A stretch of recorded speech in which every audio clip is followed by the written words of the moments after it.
Hello guys, welcome to back to my channel another blog to SP blog channel. আজকে আমাদের বাড়িতে কি করা হচ্ছে জানো? তো চলো তোমরা দেখে নাও আজকে আমাদের বাড়িতে কি করা হচ্ছে। আজকে আমাদের বানানো হচ্ছে ছাতু, সেটা একদম হোমমেড। তো কিভাবে বানাচ্ছি সব ডিটেলসে শেয়ার করছি, তোমরা দেখে নাও কিভাবে এই ছাতুগুলো আমরা বানাবো। তো আগে তোমাদের একবার দেখিয়ে দেওয়া হলো, এবার আমরা প্রসেসিংটা দেখাবো। তো এখানে দেখো ছোলার প্যাকেট আছে, এই যে ছোলার প্যাকেট, মানে দেখো যে ভাজা ছোলা যেটাকে বলে সেই ছোলাটা আছে। আর আজকে আমাদের মিক্সার গ্রাইন্ডে এটা করা হবে। কীভাবে করা হবে চলো দেখো। এটা প্রথম পার্টে করা হয়েছে, এবার একদম ডিটেলসে দেখাবো কীভাবে করতে হবে। কিন্তু তোমরা দেখতে পাচ্ছ ছাতুটা কিন্তু একদম হোমমেড আর একদম সেমই হয়েছে যেটা আমরা দোকানে দেখতে পারি। ঠিক সেরকমই ছাতু তোমরা কিভাবে বাড়িতে একটা মাত্র উপকরণ দিয়ে বানিয়ে ফেলতে পারবে সেটাই তোমাদের জন্য দেখানো। আর দেখো ছাতুগুলো কিন্তু ভীষণ হেলদি। তো দেখো এই যে দেওয়া হচ্ছে ছোলা ভাজা, যেটা একদম বাজারে দোকানে কিনতে পেয়ে যাবে। সেটা কিন্তু মিডিয়াম দিয়ে দেবে, ফুল ভর্তি করে দেবে না। বেশি দিলে মানে মেশিনটা নষ্ট হয়ে যাবে। এবার মেশিনটাকে তোমরা চালু করে দেবে। আর মেশিনটা এবার চালু করে দেওয়া হলো। এই দেখো কিছুক্ষণ ধরে থাকে, যেটা তোমরা মশলা পেস্ট করার সময় দেখো। তো 1-2 মিনিট ধরে থাকলে কিন্তু এটা একদম গুঁড়ো গুঁড়ো হয়ে যাবে। তো চলো দেখে নাও তোমরা।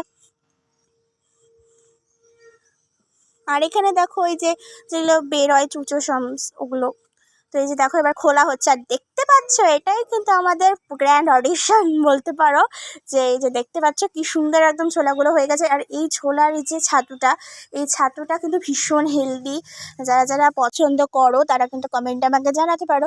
তো এবার একটু ছেঁকে নিতে হবে, কারণ অনেক ফুসি টুসি যা বলে ওগুলোকে থাকে। তো সেক্ষেত্রে একটু ছেঁকে নিলে এটার মধ্যে থেকে যে নোংরাগুলো উপরে যেগুলো থাকে, মানে চুচো টাইপস যেগুলো হয়, সেগুলো কিন্তু এই খোলাগুলো ঝরে পড়ে যাবে। মানে উপরে থাকবে, নিচে একদম পুরোপুরি ছাতুটা পড়ে যাবে।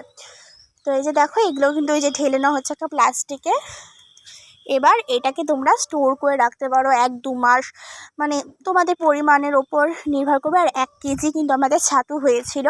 ঠিক আছে, যে দেখতে পাচ্ছ এটা কিন্তু তোমরা যে কোনো একটা বয়ামে স্টোর করে রেখে খেতে পারো। ভীষণ হেলদি বলছি, তোমরা একবার বাড়িতে ট্রাই করে দেখো। দোকানের ছাতু তো খেয়েই থাকো, বাট বাড়িতে স্টিল একবার বানিয়ে দেখতে পারো তোমরা এটা। কারণ এটা যেরকম হেলদি প্রসেসিং, সেটা বাড়িতে একদম হোমমেড বানাতে পারছো নিজের চোখের সামনে, তাই না? ছাতুটা একদম দেখছো কি সুন্দর হয়ে গেছে।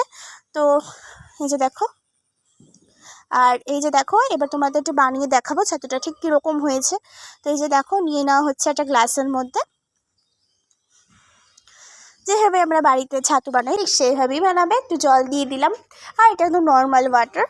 তো এবার এটা তোমরা কিন্তু অনেক দিন স্টোর করে রাখতে পারো। তো আশা করি ব্লগটা ভালো লেগেছে। সাবস্ক্রাইব করো নতুন ব্লগের জন্য। টাটা।